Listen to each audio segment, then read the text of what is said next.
Good morning, ladies and gentlemen, and thank you for joining us for another episode of Recruit Military Live, where we will be discussing your career success and triumph after the military. And one of the keys to that is mastering your networking capabilities. My name is Gabby Petticrew, and I'm joined today by my amazing co-host, Raul Torres. How's it going your way, Raul? Hey, Gabby. Good morning, everyone. Great to be here today, especially knowing the guest that we have on today is a Devil Dog.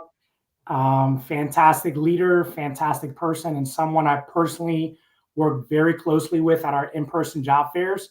So I'm super excited for everyone just to hear his insight about networking.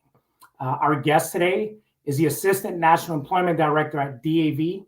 For over 11 years, he served in several capacities at Disabled American Veterans, guiding military community families to resources that lead them to live better and more fulfilling lives. With over 5 years of leadership experience in the United States Marine Corps, he understands the challenges and opportunities that our military community face in their personal and professional lives. You'll likely see him at several DAV Recruit Military job fairs right alongside myself, informing military community job seekers about their entitled resources and ways they can find meaningful careers post-military.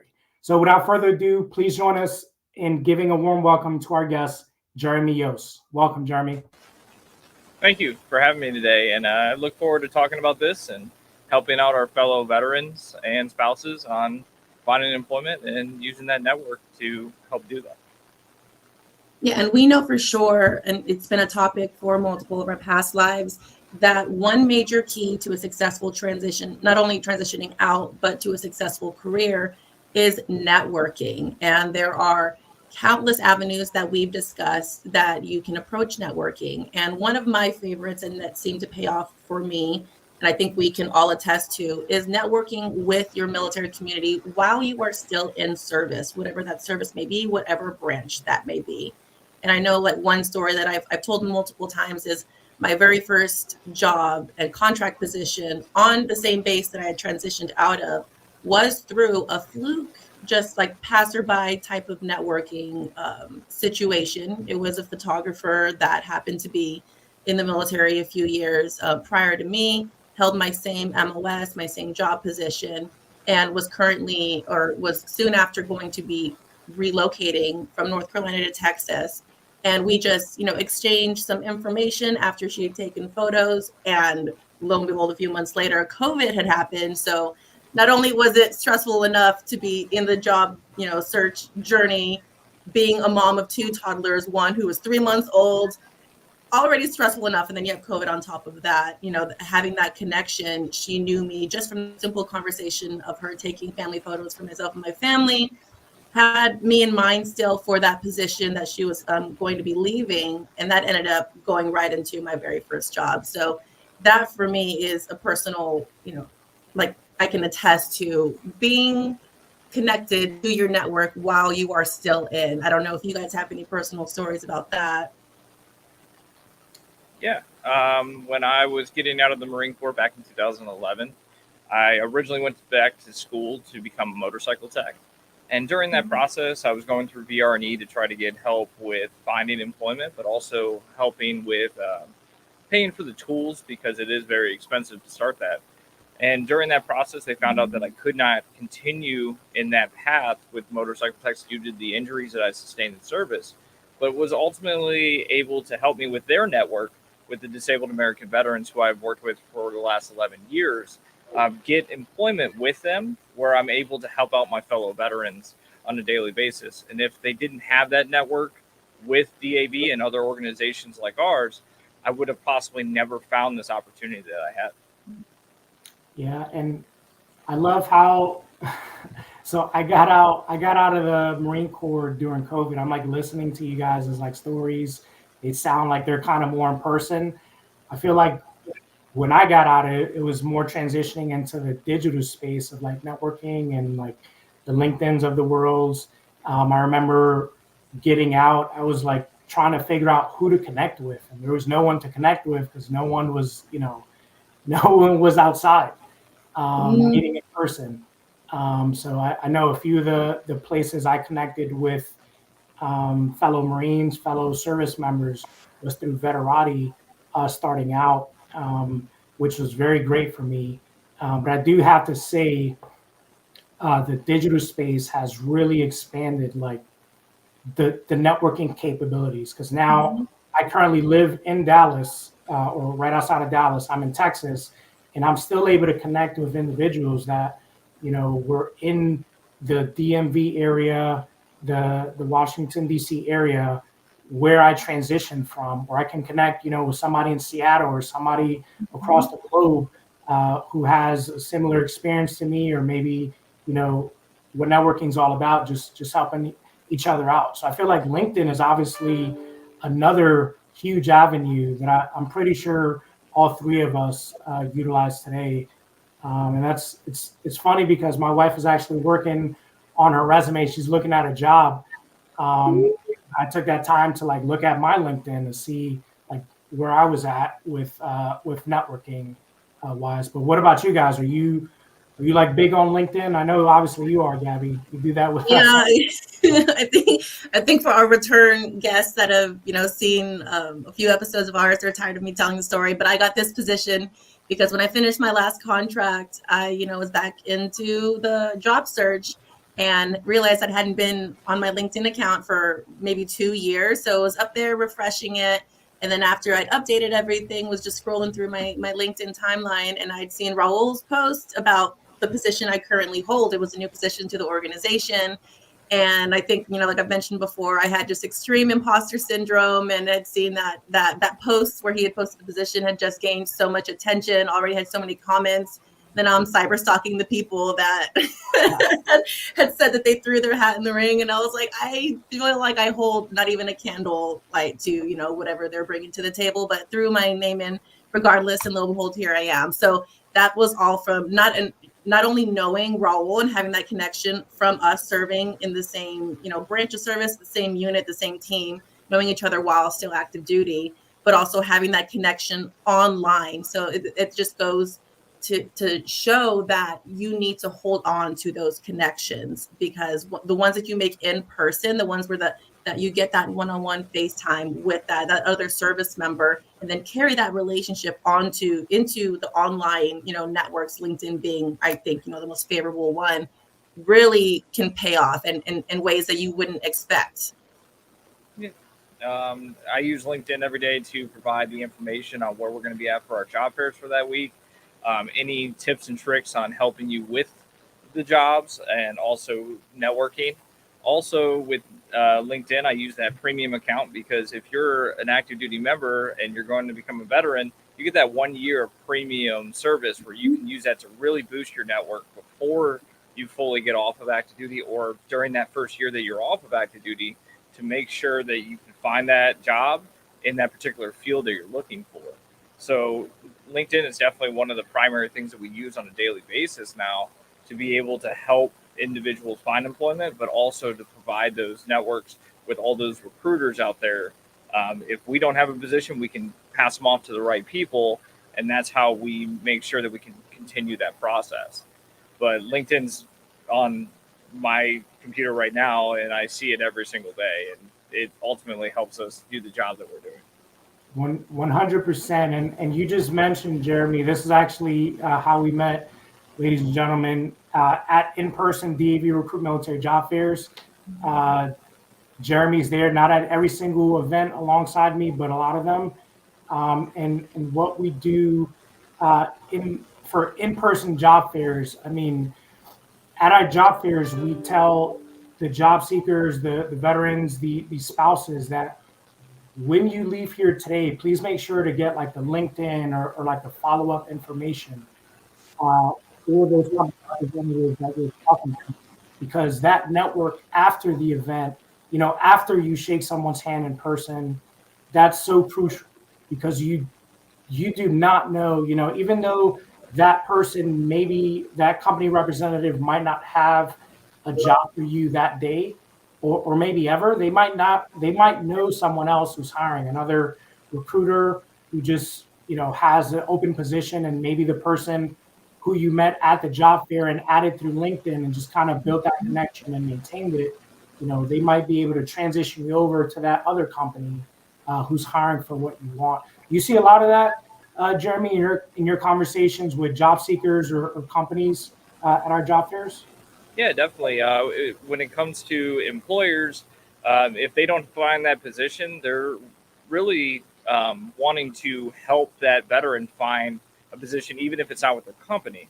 So we see it all the time, working together and be like, well, I don't have a position in construction, but if you go over to this company, they might. Or I don't have I need a position in IT, and they'll move them over.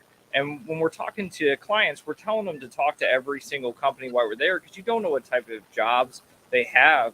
But also it provides building that network with all those different companies. And then your name is coming out, and you might fit in a position that you didn't even talk to a company that's even at the event. But they're like, well, you talk to, let's say, DAV, and the other company's like, well, DAV doesn't have that position, but I know a company that wasn't even at the job fair that has a perfect position for you in that IT field. I'm going to send your information over to them to help them find that employment. Yeah, and one thing about job fairs and events in person, or just being even an online event where you're still able to get that face-to-face, it makes a world of difference. I know multiple friends now that have attended our DAV RecruitMilitary job fairs in person, and they can attest to the fact that you can submit your resume online, through the job boards, and that's great. But having that personal conversation, that one-on-one, where they get a feel for your personality, for, the work ethic, just through how you talk, your passion, your commitment to what you do, and just having that conversation really can put you above the rest. So even though you may be wary of going to these job fairs and thinking they're all the same. First of all, our job fairs are not all the same, where we bring the top, employers of the nation that are there specifically to gain an amazing member to their team from the military community, because they know what the military community brings to the table. And having those conversations with those representatives from those employers face to face makes a world of difference. So if you haven't been to one, if you're thinking about going one, whether it's online, I think we have one online next week, and we have a Phoenix event tomorrow that I think Jeremy will be at. I may be making a stop there as well. Do it. I'm telling you, those job fairs, those career fairs, those online career fairs really make a world of difference when you just show up and show face. And I do want to add, because a lot of people don't really think about it, but we do have virtual career fairs as well. Mm-hmm. Those are super important. And I know personally they are super important, because that's how I got my job. Mm-hmm. I was transitioning out 2020, signed up for a job fair, wasn't really sure what RecruitMilitary was. I think I might have signed on for 20 minutes. I was like really busy that day. And the next day I got a phone call from one of the sales team members, because they were adding a new sales team, and I just asked about the marketing position, and they transferred me right over to marketing. So that's kind of how it worked with me. So if you are on the fence, or you live really far from an in-person job fair, it just doesn't make sense, too far of a drive, you got to fly in or something crazy like that, please be sure to look at just the schedule on recruitmilitary.com and take a look at those virtual job fairs, because those are super important as well. But I do want to bring up another topic, because obviously we all have, the GI Bill, we all have benefits after we get out of the military, right? Networking in college. I went to college before I should have done it the other way around, right? So I could have got everything paid off. I went to college first, then I enlisted. But I have to say, maybe it's just because I was too young, didn't know any better. But a big part of going to college is your network, right? I went to a state university in New York, and either way, there was good networking opportunities. And I know, because I looked on LinkedIn now and I see some of the alumni and what positions they're at. So networking would have been a major key for me, but that's something I didn't do. I don't know if that's something, Jeremy, you have any experience with personally, or know through your DAV connections, how networking works in the college world. Gotcha. So in my personal experience, I'm actually going through college right now. So I'm working through that right now and building my network through the college that I'm currently attending. But when it comes to veterans that we work with on a daily basis with DAV, we see a lot of individuals that are going to college also working with the veteran communities on campus. They are also looking at networking, not just with veterans, but also with the community. They're also going to their chamber of commerce to go in the local area as well to build that network. And they're learning this while they're going to college. If you go to one of the veterans offices on campus, they usually have somebody that can help you build your network there, to include resume writing amongst other things. But they always have that additional resource for you to make sure that you're successful with that college degree that you're getting from that university or technical school. Yeah, and college is fantastic place. Obviously, LinkedIn is great, in-person, virtual job fairs. But as a DAV representative, like, what do you guys offer as far as obviously you do claims, you do benefits, but tell us a little bit more about just networking opportunities that you guys provide outside of the job fairs that you guys are alongside of. Yeah. So, like Raul was saying, one of the main things that DAV is known for is helping with disability claims. We're a free service. We'll be more than happy to help you. But when it comes to networking, we're over 1 million members strong. And we use that to help change legislation in front of Congress and the Senate. But we also do that to build our network with the individuals that we need to help support veterans in any way, shape, or form that we can. Now, we're also doing that with helping veterans get with the additional education to help them build with their education, but also building their network that way and helping them find employment through our network in the DAV employment department. Now, when it comes to additional networks, we have different chapters across the country that you can work with your local communities to build even in a smaller area or a larger area with our national side as well. Mm-hmm. Absolutely. If you haven't figured your claim out, if you're still transitioning, trust me. Pick up the phone, look up what your local DAV office is, or go on DAV's website. Please look them up. And I personally know because I was almost a year removed out from my EAS date. And what's crazy is I was working alongside DAV the entire time, and I'm, still lagging behind on my claim, and they were able to figure it out for me, and they took care of me. So do yourself that favor, even if you've already gotten out. If you don't have, answers to those questions, or even if you do, please make sure to reach out. Yeah, I wish that was definitely a tool that I had used. I think I'd heard, obviously, DAV being as pronounced as they are. It didn't occur to me to reach out to that resource and see what they had, what tools they had to offer. But knowing, who they are and what they're all about now, definitely don't overlook DAV, because they're there for the military community. It's very simple too. Just go on to DAV.org.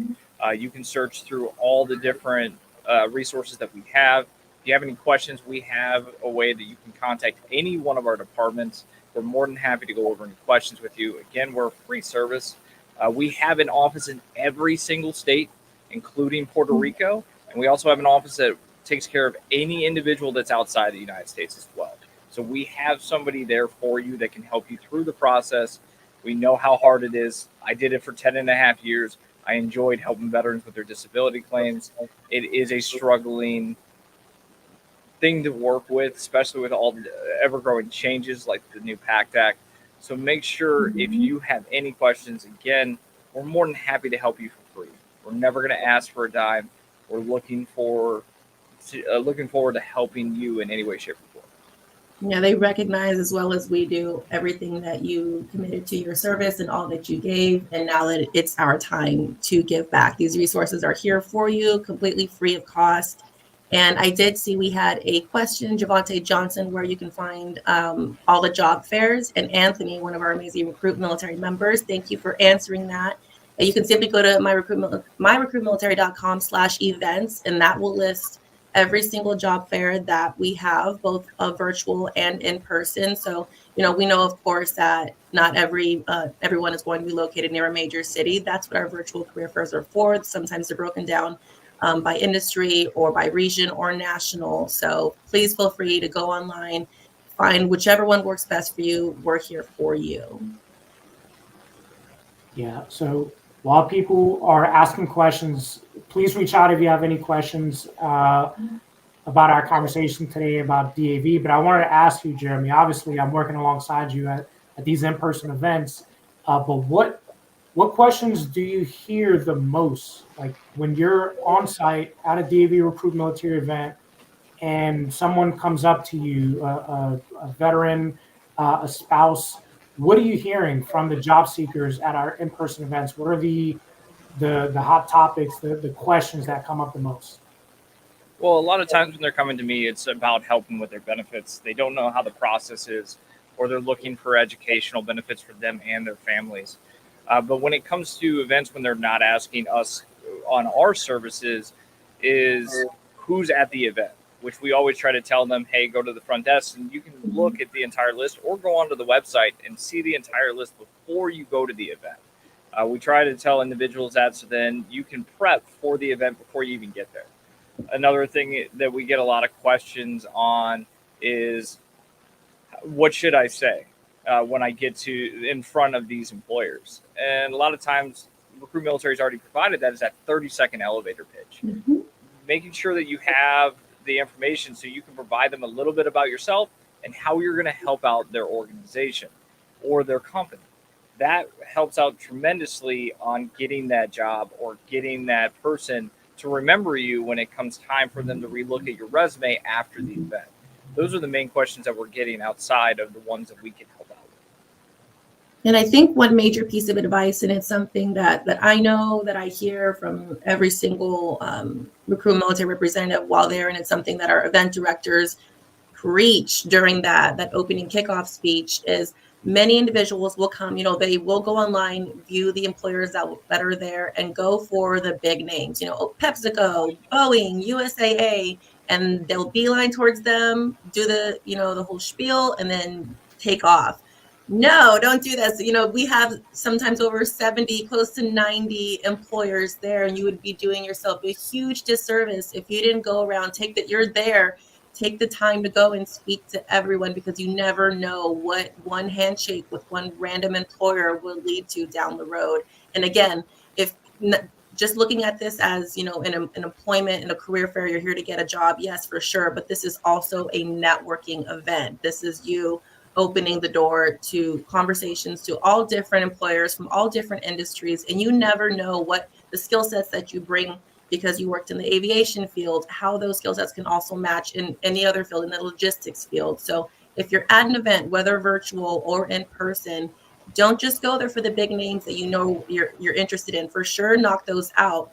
One of my close friends who attended a job fair in person was very nervous, and we understand that it's a whole new ball game, getting out and speaking to people who aren't in the military, or you just feel out of place. We get that. I was there as well. If you want, go and speak to some organizations that are smaller, maybe that you just wouldn't fit in, and get your elevator pitch practicing, get it out of the way, get those tongue twisters out of the way, get it smoothed out, all the wrinkles, so that way when you do go up to bat with the organizations that you for sure are interested in and want to be put together, use that as some practice going through. So that's just some piece of advice that I know, having gone to the fairs themselves and having spoken to veterans attending them as well. Yeah, that's absolutely right, Gabby. I mean, we have some individuals, some job seekers that show up. They're there for our 11 o'clock kickoff speech right before we motivate them to get into the event. And then maybe at 11:15, we're seeing the same faces walking out the door. We kind of have that conversation like, hey, who'd you actually talk to today? You might have gone to like the big companies today who you wanted to speak to. Maybe you talked to one person, but you really don't know who has that job for you, right? So absolutely, like you mentioned, just don't do yourself the disservice, because you're there to network. That's the big takeaway today. Talk to everyone you can talk to that day, and just make the best out of every one of those opportunities, and follow up with them. That's so as an event director, I'm always alongside a DAV rep. A lot of the times is Jeremy, and we really try to beat it into our messaging that, hey, you're here to network. Make sure to maintain that network by adding that individual on LinkedIn or keeping up through email, just to make sure that relationship is maintained, and they know what you're looking for, and they're able to help you out, versus just walking in and maybe talking to literally one company, one or two representatives who might have a line out the door. During that time, you could have been talking to other company reps. So, and that goes outside of our job fairs. Make sure you use every single interaction to your advantage, because you really just don't know what the future holds, and who's going to be able to help you out, and vice versa as well. It's not only getting stuff from people. It's also what you can provide for others. It's a two-way street. That's what networking is. So.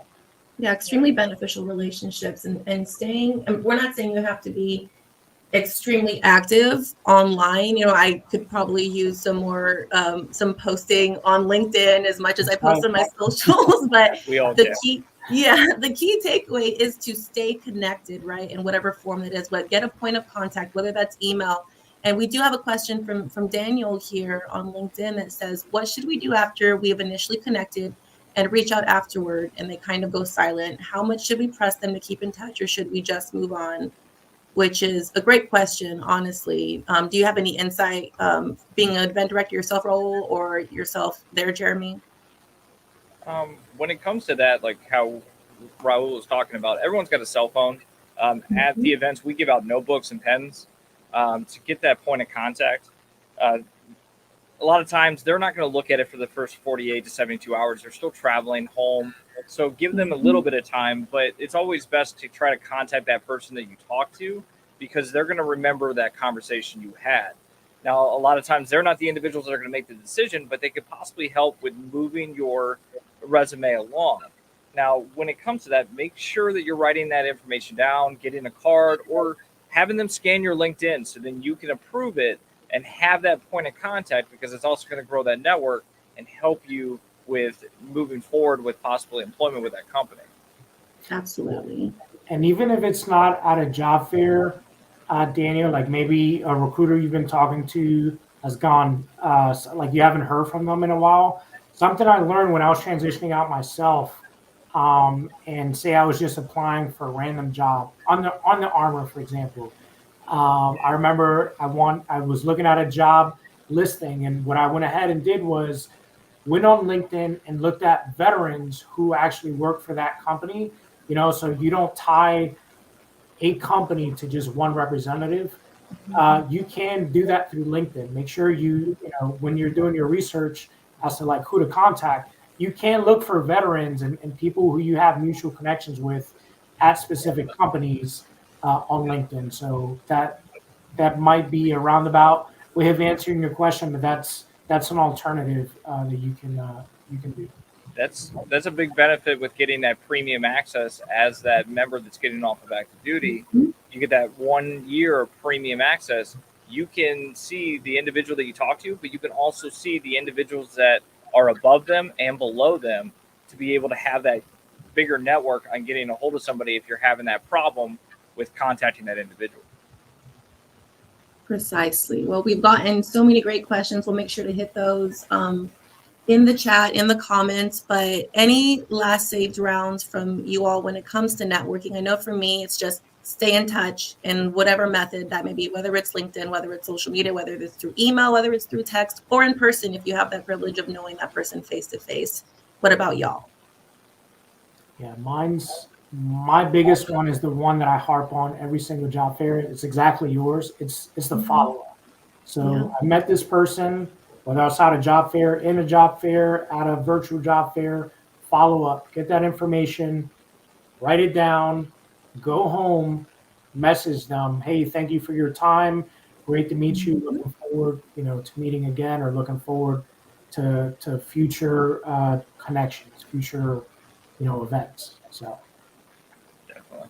I agree. Follow up is the primary one, but also remember there's multiple ways to network. We've talked about them, a few of them today, using your military network, using the network you have through your college. Chamber of Commerce is a good one for your local, and also networking through job fairs that we have, but also any other events that you have. Make sure that you're using your resources as much as you can to help you build that network and help you expand in the avenue that you're going for.